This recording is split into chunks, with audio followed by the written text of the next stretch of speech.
Video में जानेंगे दोस्तों, अगर आप एमएक्स प्लेयर यूज़ करते हो और आपके साथ ऐसा प्रॉब्लम होता है, मान लीजिए इस मूवी को चलाता हूं तो देखिए this audio format EAC3 is not supported ऐसा लिखा हुआ आ रहा है।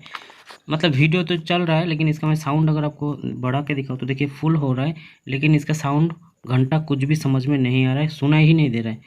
मैं आपको फिर से दिखा देता हूँ, आप देख लीजिए नीचे की तरफ ऐसा प्ले होता है और this audio format EAC3 not supported लिखा हुआ आ रहा है।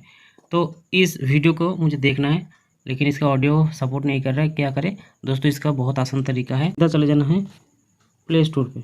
आपको एक एप्लीकेशन डाउनलोड करना पड़ेगा VLC प्लेयर, स्किप मत करना। सबसे पहले क्या है, आपको इसे इंस्टॉल कर लेना है। मैंने ऑलरेडी इंस्टॉल किया हुआ है, ठीक है। अब इंस्टॉल करने के बाद क्या है, आप इसे ओपन करेंगे। ओपन करने के बाद आपको कुछ परमिशन मांगेगा, नेक्स्ट नेक्स्ट करते रहिए और अलाउ करते रहिए। फिर आप उस वीडियो को सिलेक्ट कीजिए।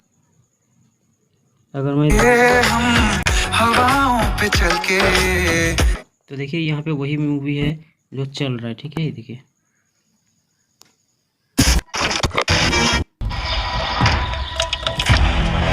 तो दोस्तों इसी तरह से आप इसे यूज़ कर सकते हो। आप उस वीडियो को डिलीट ना करें। VLC प्लेयर आप प्ले स्टोर से डाउनलोड करके इसको चला सकते हो। कोई सेटिंग के साथ छेड़छाड़ नहीं करना है, ठीक है। तो अगर आपकी जानकारी अच्छा लगा प्लीज़ वीडियो को लाइक, चैनल को सब्सक्राइब कर देना।